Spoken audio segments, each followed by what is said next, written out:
Welcome to Fermilab Arts and Lectures at Home, and thank you for joining us. My name is Georgia Schwender, Visual Arts Coordinator and founder of the Artist in Residence program. In the late 1960s, under the guidance of our founding director, Robert Wilson, the relationship between art and science was a critical one, from the design and architecture of the buildings on site at Fermilab to the sculptures displayed across the campus, to the inclusion of Ramsey Auditorium and the art gallery. These were built in part with the intention of creating a gathering place for people at Fermilab and the local community. At Fermilab, the arts have been viewed as a way to nurture creativity, welcome our neighbors, and to explore and share scientific ideas and concepts. In 2014, the Artist in Residence program began inviting visual artists to delve deeply into Fermilab science, make connections with scientists, and experiments at the lab, and then to harness these explorations as inspiration for new work. The result has provided a means of expressing the science of Fermilab through the unique lens of each of our artists. It also inspires conversations about the common ground of creativity and curiosity, which is essential in the arts and science. In 2020, a guest composer program was added to engage and express through music as well as the visual arts. The call is now open for artists and composers for the 2023 position, and we'll put a link in that in chat for interested people. So as public engagement, we'd like to share these connections in our at-home series with guest composer chats, gallery talks, lectures by scientists. And currently in our virtual art gallery, we are hosting Gina Gibson's artwork, Seeking the Unseen, artworks created while she was artist in residence at SURF, which is a research facility which studies particle physics in South Dakota. So tonight's presenter is Mare Hirsch, artist in residence for 2022.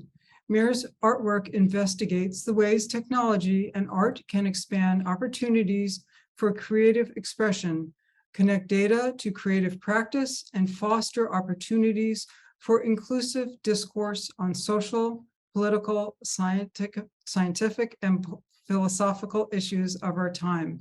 Hirsch earned a PhD in Media Arts and Technology from the University of California in Santa Barbara, and she is currently an assistant professor at the Art at University of Puget Sound in Tacoma, Washington. So now it's with honor that I turn the screen over to Mare to learn a little bit more about her work. Thanks so much, Georgia, and thank you to everyone at Fermilab for making this event happen tonight. And thanks to all of you for joining. I think there's a really wonderful amount of people who are registered and joining tonight. So I really am appreciative of you taking some time to stop by and have this kind of dialogue. I'm going to go ahead and share my screen here. So just give me 1 second to get that set up.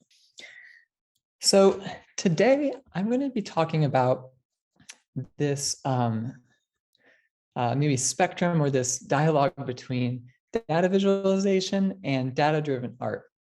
My background, as you can imagine, as an artist, but I also have feelers in both the more scientific visualization world, as well as using tools from engineering and computer science to create data-driven artworks.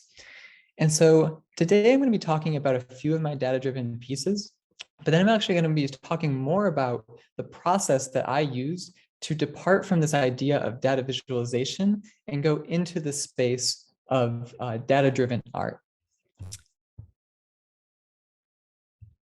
Okay, so perhaps some of you have joined us before for some of the talks earlier this year. And you may have seen this data-driven piece that I was working on earlier this year. This is a visualization of the muon G-2 experiment here at Fermilab. And in particular, this is a type of data-driven art that moves away from the space of more communicative, more literal data visualization into a space where we're actually using data to control some kind of representational or visual metaphor for the underlying science and the underlying ideas. So in this piece, I won't talk too much about this one in particular today, about how I made this one, but in general, it's kind of a visual metaphor for the way the, oh, let me just get this. There we go. The way that the mu on G minus 2 experiment is set up. So if you're familiar with this experiment, there's a large electromagnetic ring through which muons are spinning around, and there's these 24 sensors that are detecting them. We're not going to go too far deep into the specifics today for our purposes here, but that's the general setup. And so I wanted to create this visualization, this data-driven artwork that embodies some of those components, but more than just embodying them, actually using some of the data from the experiment to directly inform the way that these virtual particles are behaving based on the behavior of the particles that are being detected in the experiment.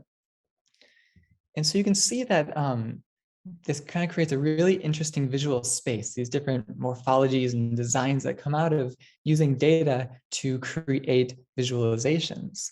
And so I've talked about in previous talks and things how I approach that from a really high level, from a really abstracted level. I talk about how I use different aspects of the data from the experiment to control different aspects of my visual elements that I'm working with.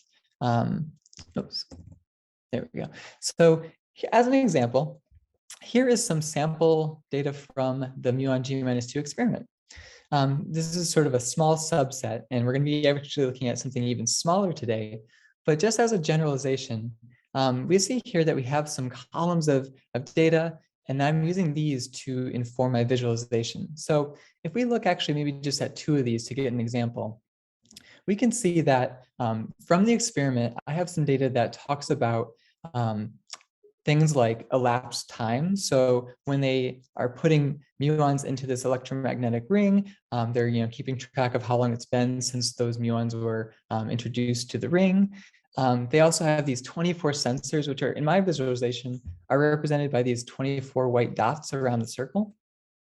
And so if we look at the second column here, we can see that these are the actual count. These are actually the detections by those sensors of the muons. And again, we'll wait for another discussion when there's a scientist here to get into some of the nitty-gritty of that. But today we're going to be focusing mainly on the visualization of this data. So what I then do is I take this information, I take these different numbers and this notion of elapsed time, and I start to figure out ways that I can have that inform the visual elements of my artworks I'm creating. So as an example, I might take certain features of the data and map those to certain features of my visual elements. So as an example, perhaps I take something like the elapsed time, the time since the muons were filled into the ring, and I link that to something like perhaps particle density for my virtual particles. Or perhaps I take something like the actual count and I plug that into how much energy my virtual digital particles are having, and so on and so forth. And it's a very exploratory process. I think the thing that I've found in discussing this work is that I think for a lot of folks, it can be exciting to think about how these numbers, how this information and data can be transformed into visual elements, but it's very mysterious as to what's actually happening. How do we actually go from these numbers on a spreadsheet into this complex, dynamic visualization and animation? So my goal today is to actually give a sneak peek into some of the processes that unfold by looking at 3 very kind of isolated miniature examples that are going to actually pull information and data from the mu on G minus 2 experiment. And we're going to see how we can make visualization happen from those numbers in the context of data-driven art. So again, departing away from more scientific data visualization. Before we get into some of those examples, though, I just want to show 2 other pieces of my data-driven art to give you a sense of what this, at least for me, what this practice of data-driven art can look like and what kind of data we can actually be using. So the first piece I'm going to show just a little excerpt from is actually stepping away from the world of particle physics, and it's actually going to be using information and data about animal movements across landscapes. So in this piece, I worked with the Smithsonian Institute, and in particular, their Movement of Life group, to take movement data from three specific wildebeest that are migrating across the Serengeti. And so from different aspects of the data and metadata, such as the GPS location of these wildebeest on the landscape, such as the different classifications of their behavior, for example, feeding or resting or traveling, I start to plug all of those different features into the visualization as well. So we see here three different color trails that are correlating to the three different wildebeest that I have data for. And beyond that, I then start to use some of those features to inform the behavior of these kind of color trails, the aesthetic, the appearance. You can see here some of these particle-like behaviors were present, and also the G-2 example that I showed a few minutes ago. So I'm just gonna let this play for just maybe 30 seconds before I move to the next one.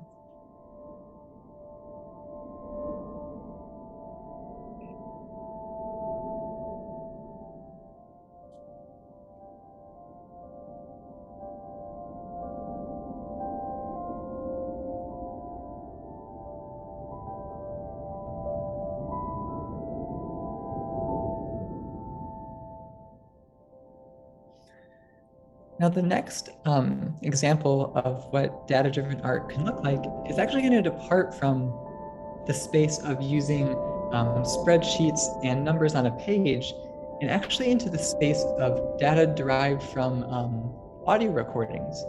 So in the next piece, we're going to see a visualization of the sounds of protesters during the Black Lives Matter protest in August of 2020. So these are recordings I took in the field at the protests, and I wanted to find in my own way a way that I could kind of humbly stand in solidarity with that movement by trying to create a piece of art that could, try to support these voices that I was seeing all around me. And in particular, we did some fundraising based off this piece where we sold some still images from the animation and sold those to be donated. So I'm just going to play that piece straight through. It's about 2 minutes, and then we're going to move into some of the examples that we'll be looking at today.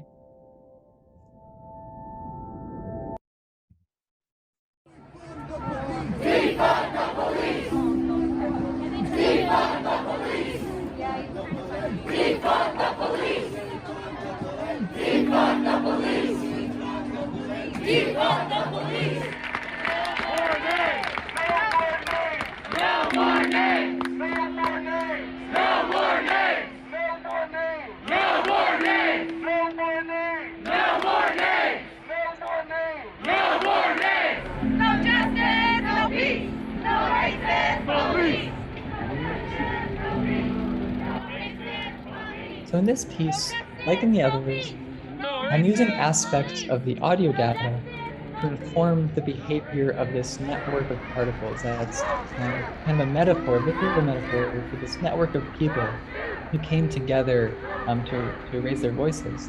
And so things like how much distortion, how much movement is, how many different connections are occurring between these nodes of the network are informed by aspects of the audio, such as pitch or frequency, or the volume or amplitude of the sound.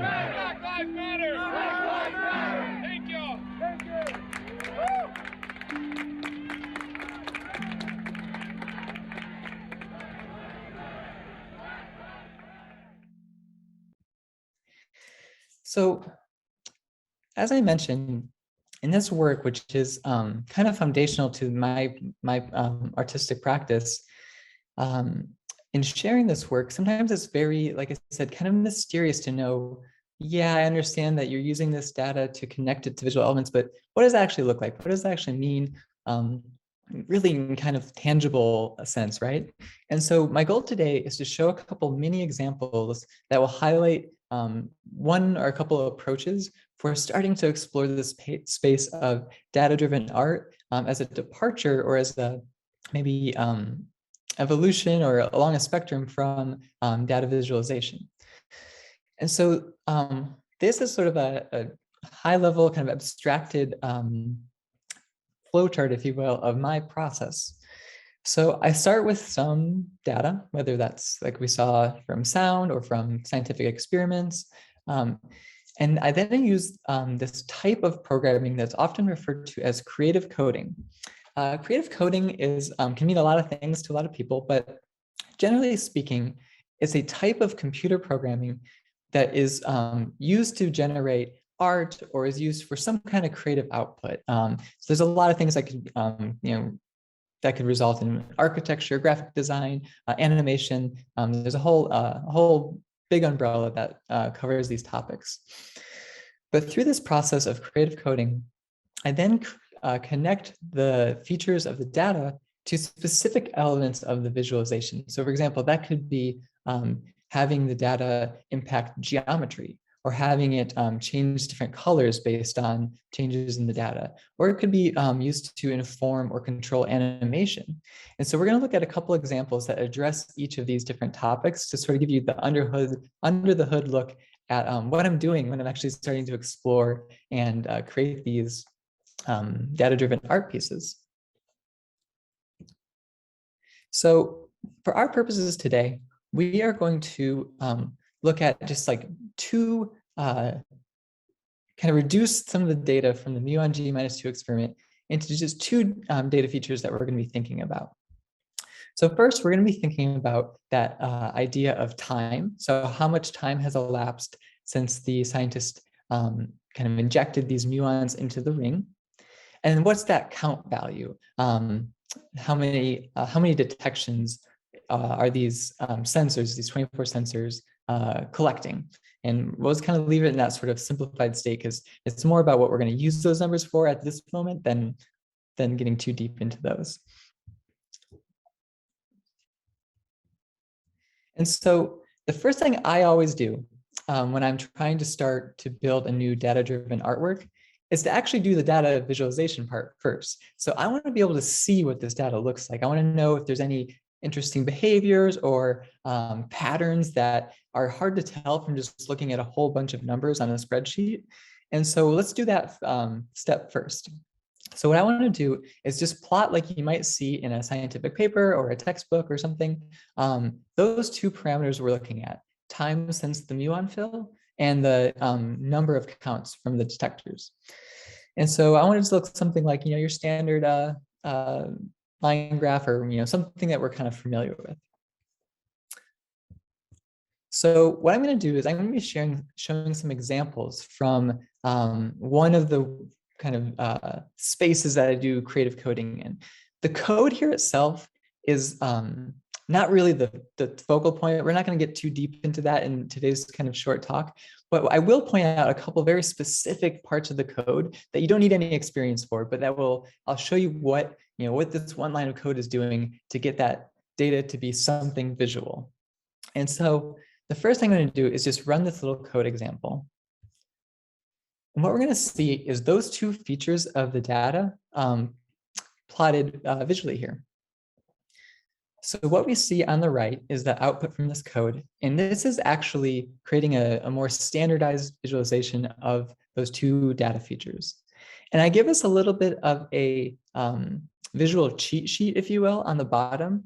So what we see here is on the left, almost like a progress bar, like you think about loading a web page or something, where it's counting up, and that number is tied to the muon fill number. So or the time since the fills began.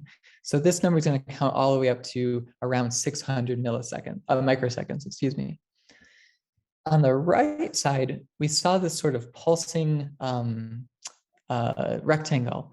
That's actually relating to that muon count number. So how many counts are these sensors detecting?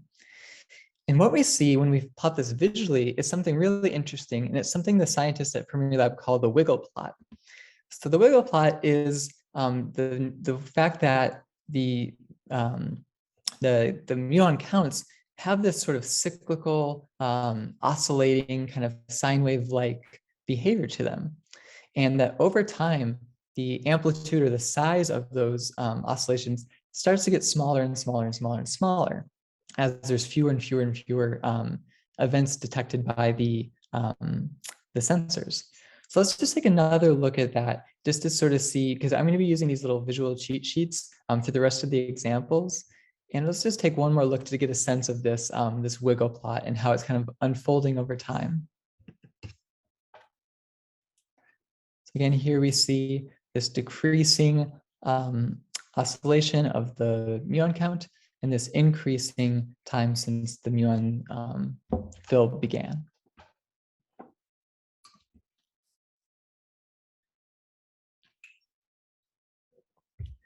So this part's essential to me because I need to know, as a visual person, I need to know what does this data look like? What are some interesting features? And to me, what's really interesting is this oscillation. You know, that's like a really kind of prominent salient feature of this data. So that's kind of the thing I really want to start to work with. I want to think about what more artistic or abstract or you know, for my own aesthetic, like what ways can I represent that oscillation and the fact that this oscillation is decreasing over time? How can I represent that in a way that's not our typical way of plotting data across, you know, two axes in a graph or something like that? So that's where we're heading towards next. So now that I've done the first part, let's now take this oscillating wiggle plot over time, and let's have it actually do something with geometry. Let's have it move some geometry around and change it a little bit.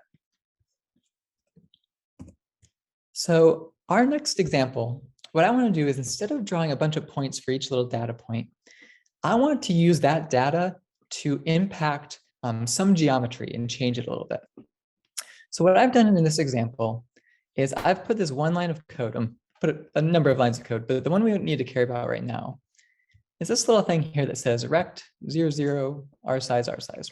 The details aren't important here, but what I'm basically doing is I'm writing a line of code that's going to draw a rectangle on our screen, and the size of that rectangle is going to be coming directly from that wiggle plot. So let's just see what that looks like. Okay. So now we're seeing that same oscillation of the wiggle plot, but as opposed to points on a plot, we're now seeing it as this kind of pulsating, almost bouncing rectangle. And we can see, just, you know, to kind of verify that we have our visual cheat sheet down here, like, okay, we're all like, that's what we're looking at right now.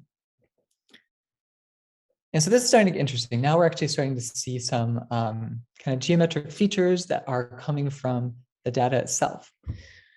So what I want to start doing is thinking about, okay, I have this wiggle plot that's being represented by this rectangle. It's impacting the size. Let's just refresh that. But we're not really getting a good sense of, or a good representation of the other part of our data, which is the time aspect. So how long has it been since the muon fill began? So what I want to do, and this is where things start to get on the art side, we can start to be a bit poetic or interpretive or philosophical or whatever you might want to think about with the data.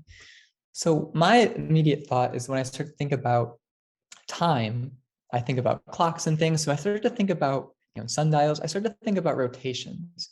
So what I'm going to do in this next little step here is I'm going to take the time aspect of our data and have that be controlling the rotation of this square as it pulses back and forth.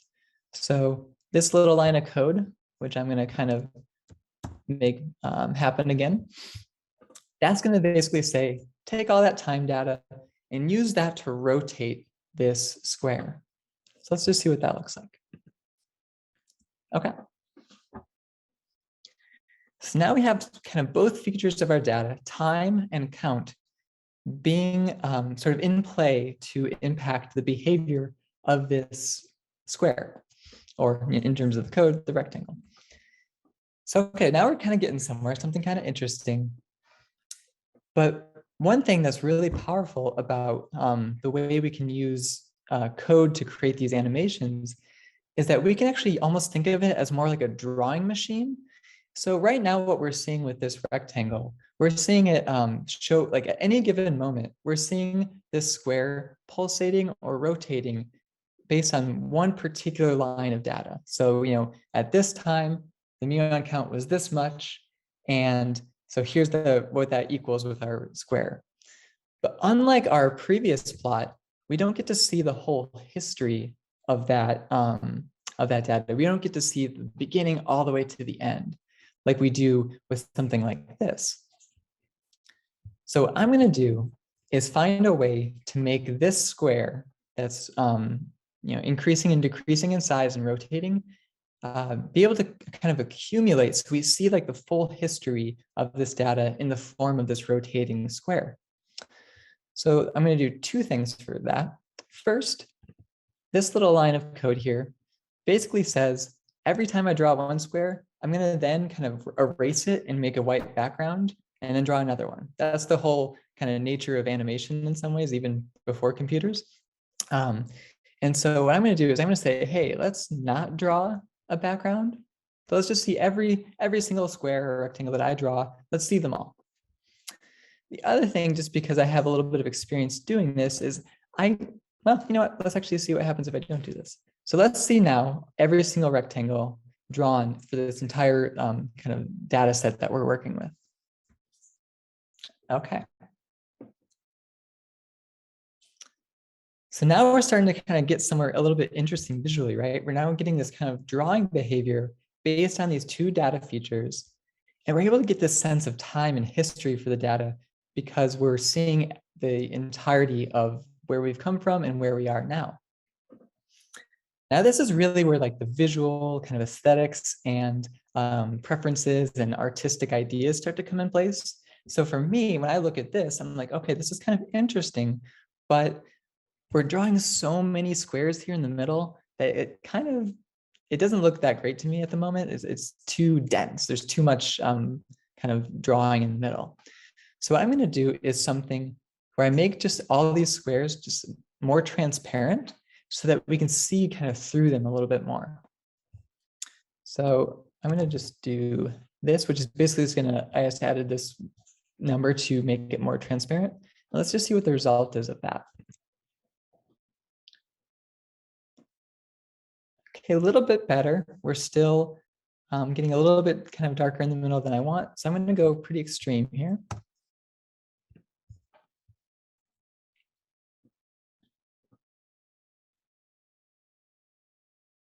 Okay, yeah, this is much more to my liking. So now we're able to kind of see each individual rectangle as it's spinning and as it's decreasing in size, but also while it's doing the wiggle plot movement. And what I really like about this version is that we're actually starting to access and kind of tap into some more poetic or conceptual ideas that are beyond the initial ideas of the experiment or the data. So when I look at this, I start to think about this kind of, it's like a bit of evocative of perhaps a tunnel, with this being in the far kind of distant vanishing point. Perhaps this is a bit like a succulent or something, right? Like where we have this really geometric, petal configuration with this kind of central point.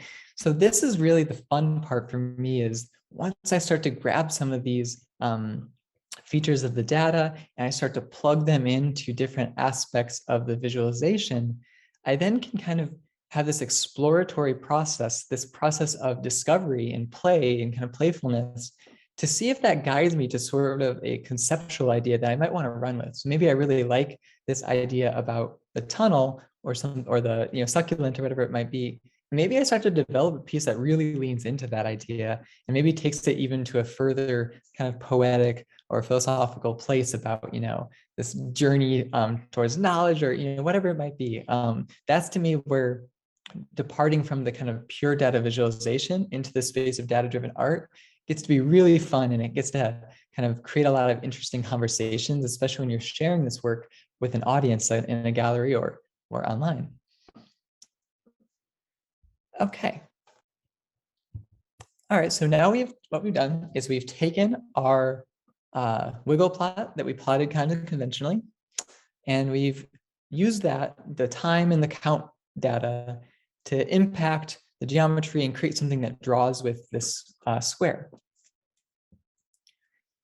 But let's do something now that kind of puts it all together. So we're going to now look at an example that is using both geometry, that's getting into color and how the color can be a dynamic feature of the data-driven artwork, as well as more interesting animation. So there was certainly some animation aspects of that last example, excuse me, where we're using time to rotate the square, but we're going to get a little bit fancier. Okay.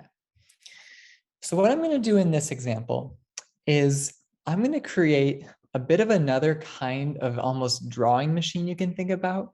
So the code I have here is going to almost create like a virtual pen that's going to start drawing. Now, what I've done is I've created this virtual pen to have its kind of a life of its own, where it has some kind of behavior to the way that it's drawing on the screen.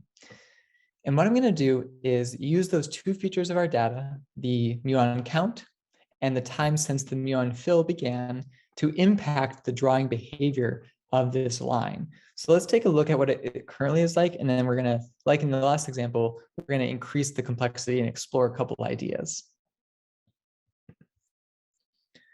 So what we're seeing here is a single one of these little virtual drawing things. And what I've done is I've used the muon count number to impact how kind of chaotic or how kind of squiggly the line is. So over time, as the muon count gets smaller and smaller, let me refresh it, we're going to see the line start to smooth out and elongate and go in larger lines. And so we're going to move from this more chaotic behavior from the beginning of the wiggle plot data to this more smoothed out behavior by the end. The other thing I've done here is I've constrained our little drawing friend to be within the space of a circle. So every time it hits this edge of a circle, it's going to bounce around. So we can start seeing now that we're getting this much longer, kind of more smoother line as the muon count gets smaller and smaller and smaller and smaller. And again, we've really, at this point, departed quite a bit from this idea of pure communication or visualization of data. And we're really now kind of tapping into a space of how can I abstract features of data to impact visual elements in a way that produces some kind of interesting result. Now, the other aspect of our data that we're seeing in here is the time aspect. So we're seeing that over time, we're going from this darker kind of red color, and we're getting into a space of more orange, kind of fainter as well. So I wanted to use the color as a way to keep track of time as we see the entire history of this data set. So one of the most powerful things, to me at least, about using code to create artwork is that you can harness the power of things like algorithms and automation to do something really complex without having to change too much of like the code we're seeing now. I'll give you an example. If you were to want to draw, a line like this on a piece of paper or in Adobe Illustrator or something, or maybe on your iPad, you just kind of draw it and it may look very similar to this. If you wanted to draw then perhaps 500 of them, you'd be there all day or all month, right? You'd have to draw all these squiggles, 500, 1,000 times. One of the really powerful things about using creative coding to create art is that just by changing some numbers, we get that power to scale up whatever our material is very quickly. So I'm going to show you what that kind of looks like in practice. So what I've done here, we're just going to focus on just 2 lines of code. So the first thing I'm going to do is, because I'm going to start to have a lot of these little drawing robots or digital drawing tools, is I'm going to make them a little bit thinner just to make space for some of the other ones that are going to come along. Okay, so now we see same behavior, but we have this much kind of thinner stroke weight is what they call it. So now let's start increasing the number of these drawing tools, these virtual drawing tools, to see what kind of interesting behavior we get. And before I do that, I do want to make one statement too, if anyone's out there kind of curious about what is this behavior, like why are we seeing these squiggles? The code I've written here actually uses some tools from computer science and things to create an aspect of randomness within the behavior of this drawing tool. In particular, there's a type of randomness called Perlin noise. So it's basically a way to have sort of erratic or kind of randomized behavior, but be controlled through the computer code and through the algorithm.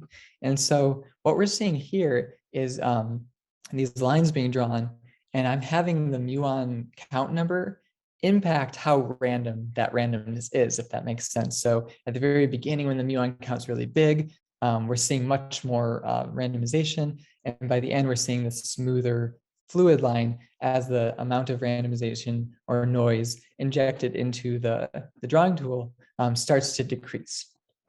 Okay, so back to making more of these little friends of ours. So right now we're drawing exactly one of our little drawing friends. Let's just start bumping up just to see like visually what that might mean for the aesthetic of this work. So I'm going to just go up by 10.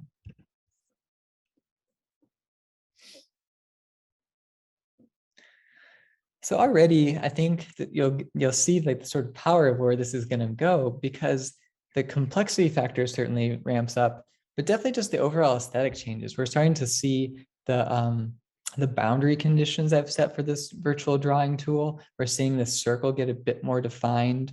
And again, that starts to tap into some of the more metaphorical or poetic aspects of data-driven art, which is, okay, so we have this kind of abstract visualization of this muon G-2 experiment data.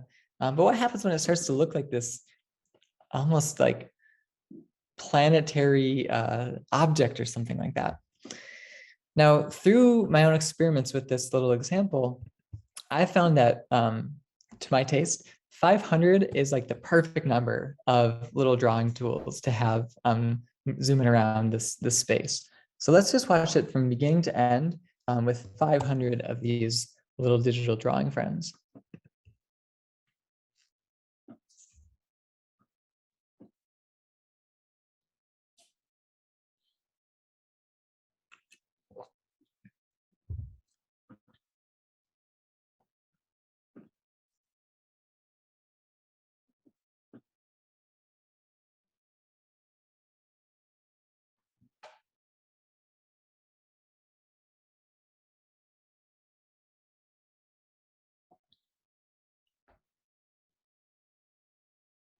Getting around halfway or so with our time since the muon fill began, and we're starting to see that orange color really start to take more prominence, and these longer, smoother lines also start to be the primary drawing mode.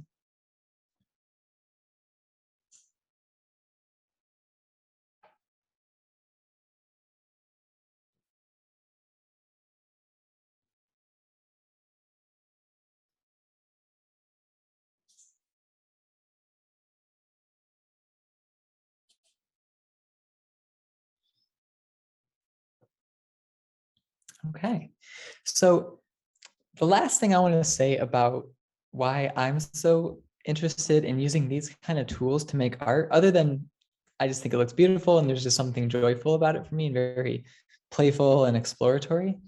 The other thing that's really powerful about it to me and is very, again, sort of almost poetic or philosophical is the fact that these tools are what we in kind of the digital art space call they're generative art tools. So what that means is that I've defined this code, right? But every time I run it, because I'm injecting noise and randomness into the code itself, this output is going to be different every single time. So every time I run this code, we're going to get something different. And it'll be similar, right? There'll be similar behaviors and similar characteristics, a similar aesthetic for sure, because I've kind of constrained the colors and the movement and things, but it's going to be different each time. And for me, that's just like a really powerful idea to have, where every time you're running the system you built, you're generating something completely new. And I think what also that does for me as an artist is it means that for digital or code-generated art, there's as much of an emphasis on, to me, as the output of the art, like what we're actually seeing on the screen, as the way we build the system itself. So to me, generative art and this kind of artwork is an artwork of both visual outcomes, but it's also an artwork of code itself and the systems we build to make them. Because for me, the ideal is to make a system that I know that every time I run it, I get this kind of endless variation, but that the results are always interesting, and I want to keep exploring and keep changing and tweaking and generating new ideas. And then, we generate a few ideas, and then, maybe you save a couple of those so you don't lose them, but then you tweak the code again and you get something completely different. So I find that there's just a lot of fun and joy in the way that this can be very playful and exploratory. And I'm happy to talk, especially in the Q&A, about maybe if you're interested in learning some of this or things. Like, you definitely don't need a PhD or anything to get started. I started long before that, and I could talk a bit more about that. But maybe just to recap as a last thing here, what my goal here today was to show a little bit under the hood of some very specific examples of how we can take these numbers from data like spreadsheets and plug those into visual elements. So we saw that we created this more conventional plot of the G-2 data, the wiggle plot. We then used those features of count and time to create a rectangle that then was spinning and drawing its own little tunnel history. And then finally, we used that same data to impact the behavior of this virtual drawing tool that's different every single time it runs. So at that point, I think I just want to pause there, and I will stop sharing my screen, and I would be very happy to field any questions you might have, or any feedback you might have. So I will end it there. Thank you so much. Wow, thank you so much, Mare. That was really interesting. It's and you really do make data beautiful, and it really is true that you really enjoy doing this, and manipulating the data and to make something visually, as you said, poetic. And I just love the G-2 image. I like watching it. I like looking at it. It's very kind of soothing in a very interesting way, and that know that it came from an experiment. That's just so interesting to me. So let's see, we have some questions from the audience, and so this is kind of what we were just talking about. How does your art help scientists gain insight into their data? So that's kind of the $1 million or $1 trillion. I'm not sure how many dollars we're talking about, but that's the big question, right? I think there is a lot of interest and hope and aspirations that this discourse and dialogue between art, data-driven art, data visualization, and what the scientists are doing on the ground can have this dialogue and have this impact. And so, for example, in the PhD program I was in, there's an entire sort of space dedicated to using this. The best way I've heard people describe it, if you've ever seen the X-Men movie, there's this like gigantic sphere that they're inside of and looking around. They basically have one of those there. And so these artists are projecting data sets in this really kind of immersive way, and you're sort of exploring them. So that's like one extreme of that. And then there's what I do, right, where I'm creating these kind of poetic experiences. I'm developing work in galleries. I'm working with folks at Fermilab. I would say I also have some of the same aspirations of how my art can impact the scientists. I think about it slightly different than having it be something that reveals to them something about their data in particular, because I think that's honestly very challenging to do. I think it's really hard to for a scientist or for anyone to sort of see the type of work I create and to have it, unlock some like secret, wisdom about the experiment. I think what's maybe more important and what I kind of focus on more and prioritize more is to have this, this kind of space of dialogue between aesthetic ideas of this that come from the data and this kind of transformation that happens back and forth, right? So you can imagine all these scientists working in these spaces where artists in residence have left, evidence of their work on the walls or in galleries and things. And to me, I think it just is an interesting environment to create where some of these conversations can happen, either among the scientists or in particular among the scientists and the public. I think probably the biggest service or maybe most impactful service of what the art I create does, other than I think just being an interesting piece of art to see, is that it creates opportunities like this one tonight, where we're able to have conversations between the public, between scientists, between artists. And it's really, I think, provides a forum and kind of fosters an opportunity for those kinds of conversations to happen. And who knows what comes from those conversations, right? Maybe there is some amazing or beautiful insight, but I think it's more about creating those spaces. And art is so good at creating these spaces to hang out in and to talk in, and and that kind of thing. So I think for me, that's the more important part. There certainly are people that are focused on trying to use art or visualization as a data discovery tool, right? Like maybe if we just look at this data in just a different way or something, we might get some more insights. I think it's a super exciting field. It's a very difficult one though, too. Right, right. So what has inspired you the most about the artist in residency at Fermilab? Yeah, that's a great question, because, I think like you were saying a minute ago, Georgia, the tools I use can take these, these numbers on a spreadsheet, right, and convert them into something completely different. And this really experiential visualization and art. What's really important for me, though, is that the underlying data I'm visualizing is actually something that's exciting and meaningful, and that people are invested in. So I remember when I was first starting out in this space of wanting to use data to create art, I didn't have, at the beginning at least, the opportunity to work with such interesting people like the scientists at Fermilab or wherever else. So I'm just pulling almost random data from wherever, and it was cool as an exercise, right? Like, visualize some super arbitrary data, but it didn't have that same aspect of like the poetic or like the philosophical drive behind it.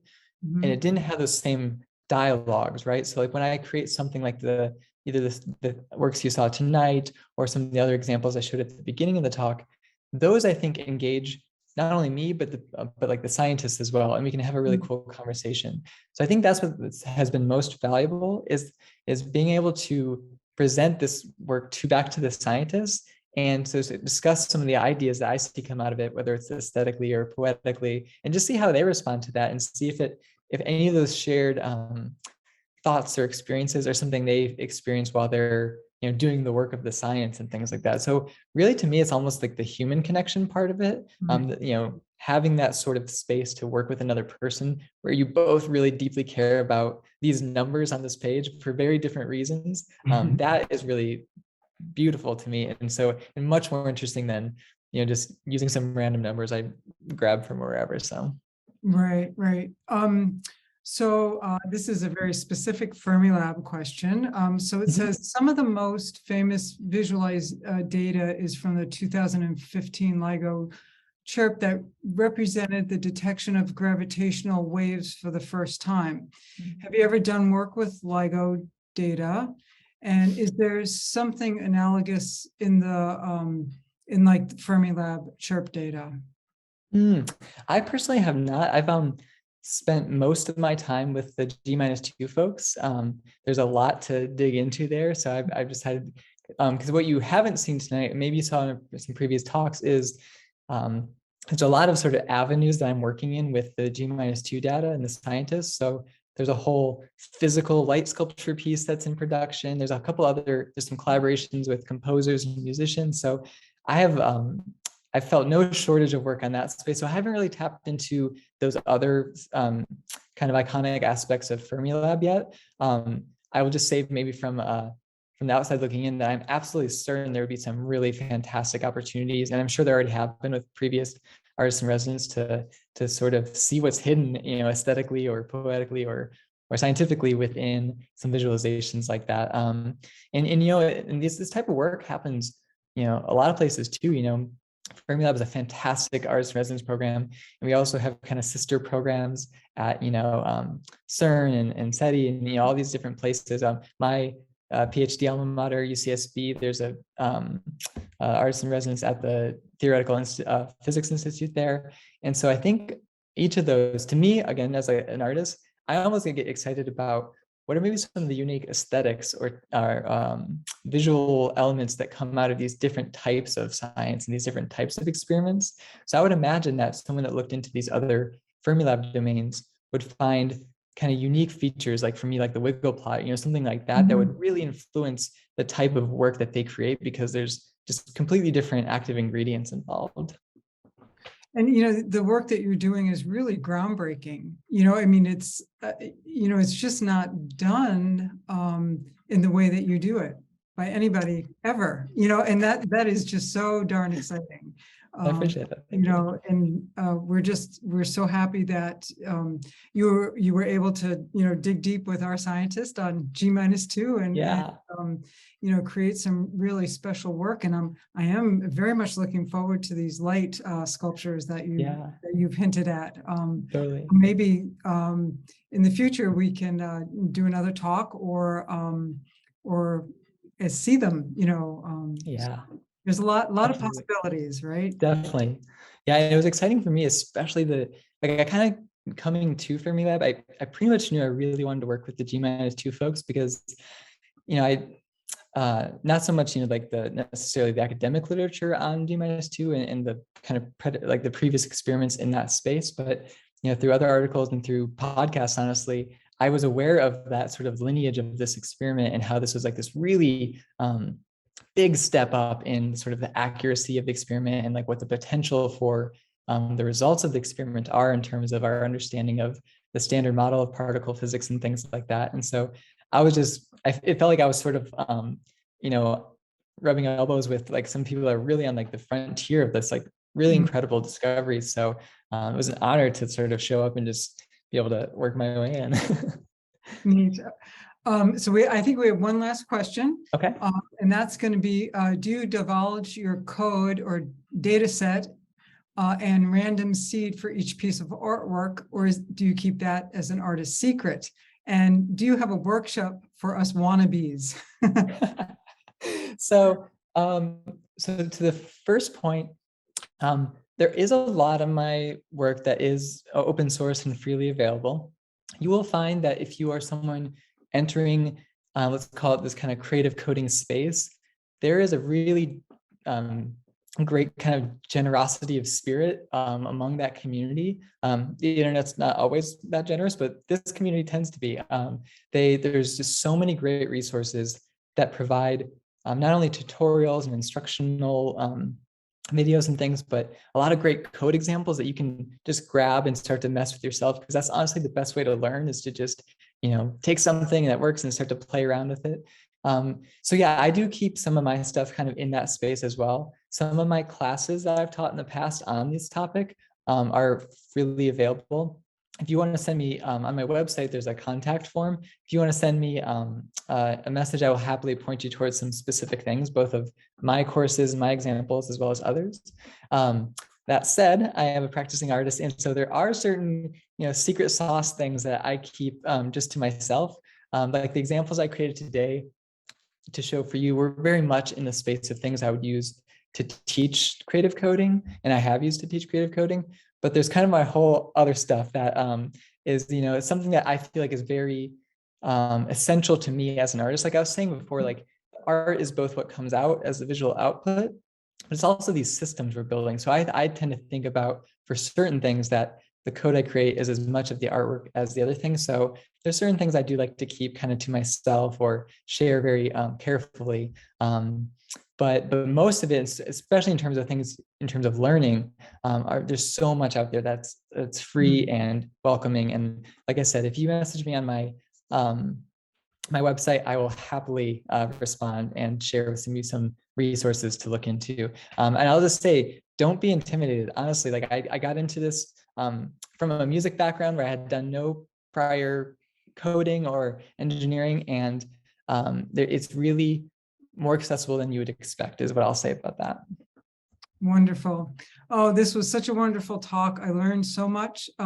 Thank you for sharing your work with us. We really appreciate it. And yeah, thank you. My pleasure. Yeah, thank you all so much for coming. It's great to be here with you. And yeah, feel free to message me. I'll write back and chat more about it. Great. Okay. Good night. All right.